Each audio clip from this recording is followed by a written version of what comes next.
Hello friends and welcome back. हमारे इस channel में आप सबका फिर से स्वागत है। दोस्तों, अपने पिछले वीडियो में हमने कैपेसिटर्स की बात की थी और आपको कैपेसिटर्स की थ्रू कलर कोडिंग वैल्यू कैसे पता करते हैं ये बताया था। साथ ही साथ ये भी बताया था कि आजकल ये वैल्यूज कैसे प्रिंटेड नंबर्स की शेप में आती हैं।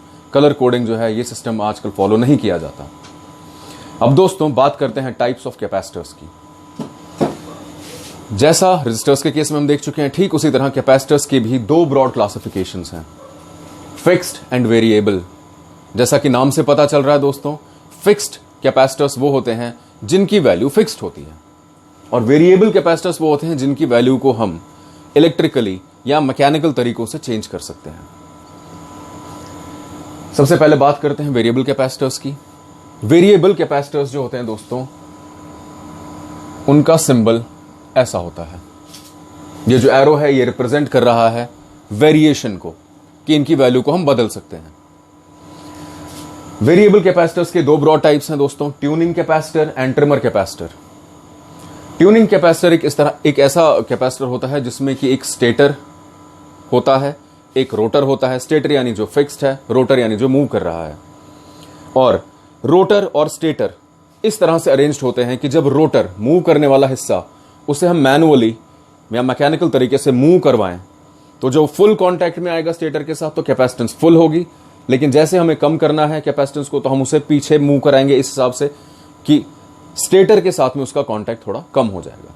फुल कांटेक्ट पर मैक्सिमम कैपेसिटेंस, जैसे जैसे कांटेक्ट कम हो रहा है रोटर और स्टेटर का, वैसे वैसे कैपेसिटेंस कम हो रही है। ऐसे कैपेसिटर्स को हम कहते हैं ट्यूनिंग कैपेसिटर्स, क्योंकि इनकी कैपेसिटी को हम ट्यून कर सकते हैं। दूसरे आते हैं दोस्तों ट्रिमर कैपेसिटर्स। ये उस तरह के कैपेसिटर होते हैं जिनमें भी बिल्कुल इसी मैकेनिज्म पर काम किया जाता है। एक स्क्रू ड्राइवर की मदद से, एक पेचकस की मदद से हम इसको ऐसे मूव करते हैं रोटर पार्ट को कि उसका कांटेक्ट कम या ज्यादा हो सके विद द स्टेटर। इन्हें कहा जाता है ट्रिमर कैपेसिटर्स। ये दो ब्रॉड कैपेसिटर्स हैं दोस्तों जिनकी बहुत सारी एप्लीकेशंस हैं और ये जो हैं ये होते हैं वेरिएबल। इनकी कैपेसिटेंस को हम मैनुअली चेंज कर सकते हैं। कैपेसिटेंस का मैनुअली चेंज होना दोस्तों, उस इक्वेशन पर दोबारा अगर हम ध्यान दें तो हमें समझ में आएगा। जो इक्वेशन ये थी कि कैपेसिटेंस जो होती है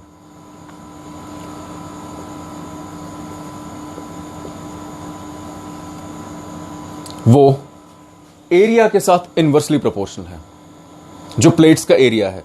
तो अगर इन वेरिएबल कैपेसिटर्स में हम रोटर पार्ट को यानी मूवेबल पार्ट, जो पार्ट मूव कर सकता है, उसे एक प्लेट माने और दूसरी प्लेट माने हम स्टेटर पार्ट को, तो इनकी कैपेसिटेंस इनके बीच की डिस्टेंस से डायरेक्टली प्रोपोर्शनल है और इनके अपने इंडिविजुअल एरिया से इनवर्सली प्रोपोर्शनल है। यानी अगर हम इस डिस्टेंस को कम या ज्यादा करें तो हम कैपेसिटेंस को कम या ज्यादा कर सकते हैं। ट्यूनिंग का बेसिक प्रिंसिपल यही होता है, या ट्रिमर कैपेसिटर्स में भी बेसिकली यही मेथड यूज किया जाता है। इस एरिया को कम करके, इस डिस्टेंस को कम करके या ज्यादा करके हम कैपेसिटेंस को वेरिएबल बना देते हैं। अब बात करते हैं दोस्तों फिक्स्ड कैपेसिटर्स की। Fixed capacitors as the name suggest, इनकी कैपेसिटेंस की वैल्यू फिक्स्ड होती है, वो चेंज नहीं की जा सकती। ये बनी बनाई कैपेसिटेंस की वैल्यूज में आते हैं। ये दो तरह के होते हैं, नॉन पोलराइज्ड और पोलराइज्ड। नॉन पोलराइज्ड यानी वो कैपेसिटर्स जिनमें कौन सा प्लेट पॉजिटिव होगा और कौन सा नेगेटिव, ये फिक्स्ड नहीं होता। जब इनकी मैन्युफैक्चरिंग होती है तो दोनों प्लेट्स में से किसी एक प्लेट को पॉजिटिव और किसी दूसरी को नेगेटिव चार्ज नहीं अलॉट किया जाता। इनमें से इनकी पोलैरिटी इन दोनों प्लेट्स में से चेंज की जा सकती है। कोई भी प्लेट पॉजिटिव बन सकता है depending on the application and depending upon many parameters, और कोई भी प्लेट नेगेटिव बन सकता है।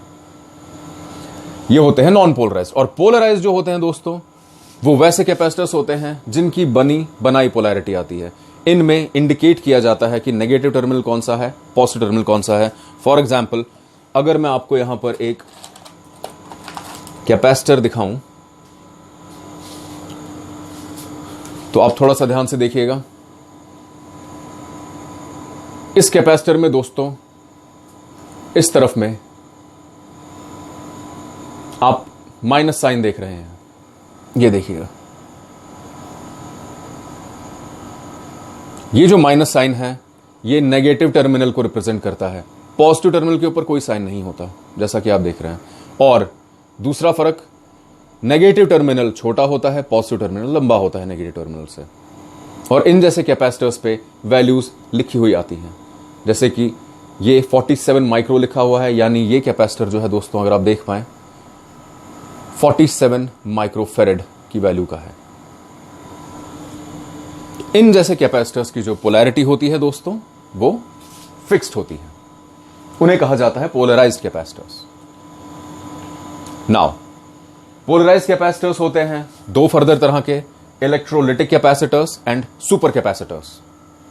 इलेक्ट्रोलिटिक यानी वो कैपेसिटर्स जिनमें इलेक्ट्रोलाइट डाइलेक्ट्रिक मीडियम होता है, यानी जो दो प्लेट्स को सेपरेट करता है बीच का मीडियम, वो इलेक्ट्रोलाइट होता है। ये आते हैं एल्यूमिनियम, टैंटलम और नियोबियम की डाइलेक्ट्रिक मीडियम में। एल्यूमिनियम, टैंटलम, नियोबियम, इन तीनों तरह के इलेक्ट्रोलिटिक कैपेसिटर्स में ये फर्क है कि जो एनोड होता है, the positive electrode, the positive terminal, वो एल्यूमिनियम फॉयल का बना होता है, एल्यूमिनियम इलेक्ट्रोलिटिक कैपेसिटर्स। टैंटलम का बना होता है, टैंटलम इलेक्ट्रोलिटिक कैपेसिटर्स में, और नियोबियम टाइप के जो इलेक्ट्रोलिटिक कैपेसिटर्स हैं उसमें वो एनोड नियोबियम का बना होता है। यही इनमें फर्क है। सुपर कैपेसिटर्स में दोस्तों तीन तरह के आते हैं, बेसिकली होते दो तरह के हैं, तीसरा जो है वो इन दोनों के कॉम्बिनेशन से बनता है। पहला आता है double layer capacitors. Now super capacitors को सुपर कैपेसिटर ही इसलिए कहा जाता है क्योंकि इनकी जो कैपेसिटेंस होती है वो बाकी सारे कैपेसिटर से बेहद ज्यादा होती है। इसलिए बहुत ज्यादा बड़ी एक ऐसी एप्लीकेशंस में, लेट्स से ट्रेन्स में, हैवी व्हीकल्स में, ऐसी एप्लीकेशंस में जहां पर चार्ज स्टोर करने की क्षमता बहुत ज्यादा चाहिए मैनकाइंड को, वहां पे हम इनका इस्तेमाल करते हैं। डबल लेयर और स्यूडो, इन दो तरह के सुपर कैपेसिटर्स को जब हम मिक्स कर दें आपस में, तो तीसरी तरह का सुपर कैपेसिटर बनता है जिसे कहा जाता है हाइब्रिड सुपर कैपेसिटर।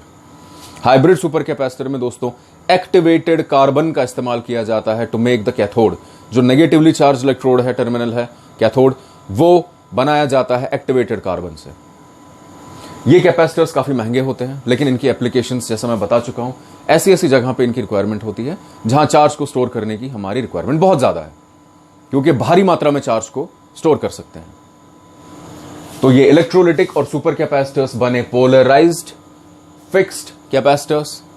एंड जो नॉन पोलराइज्ड हैं दोस्तों, वो आते हैं फर्दर तीन टाइप के, ceramic capacitor, then film capacitor, और कुछ और कैपेसिटर जो अपने अपने डाइलेक्ट्रिक मीडियम के वजह से अपना नाम पाते हैं।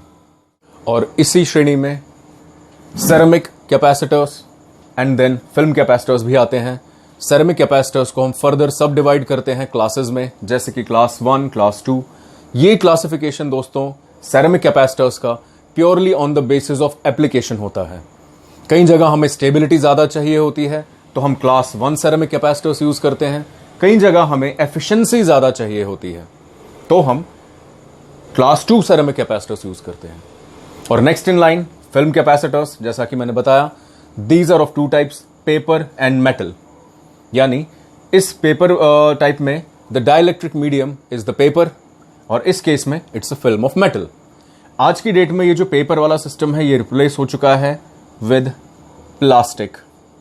यानी पेपर कैपेसिटर्स जो हैं उनके ऊपर देखा गया कि कई सारी डिसएडवांटेजेस हैं, वो डिसएडवांटेजेस पूरी हुई जब हमने पेपर को रिप्लेस किया विद प्लास्टिक। तो जो नेक्स्ट मीडियम हमारे पास बना वो था plastic. So you can say that metal film और प्लास्टिक फिल्म, ये दो आते हैं film type of non polarised capacitors में। और जैसा कि मैंने अभी बताया था कि ये जो अदर मैंने यहां मेंशन किया हुआ है, जैसे कि माइका, एयर, वैक्यूम, ये सारे उन तरह के अलग अलग कैपेसिटर्स हैं जो अपने डाइलेक्ट्रिक मीडियम की वजह से अपना नाम पाते हैं। यानी माइका में डाइलेक्ट्रिक मीडियम माइका होगा, एयर कैपेसिटर में the dielectric medium separating the plates will be air, vacuum में there will be no medium, यानी वो एक स्पेस, एक प्योरली एम्प्टी स्पेस जहां बीच में हवा भी नहीं होती, उस वैक्यूम डाइलेक्ट्रिक मीडियम का यूज किया जाता है। तो दोस्तों ये था broad classification of the entire family of capacitors. और हमने अब बात की कैपेसिटर्स का कैसे यूज होता है, किन किन जगहों पर इनका एप्लीकेशन होता है, इनकी क्लासिफिकेशन क्या है, इनका बेसिक वर्किंग क्या है। अब हम बात करते हैं दोस्तों अपने तीसरे पैसिव कंपोनेंट की, जिसे कहा जाता है इंडक्टर।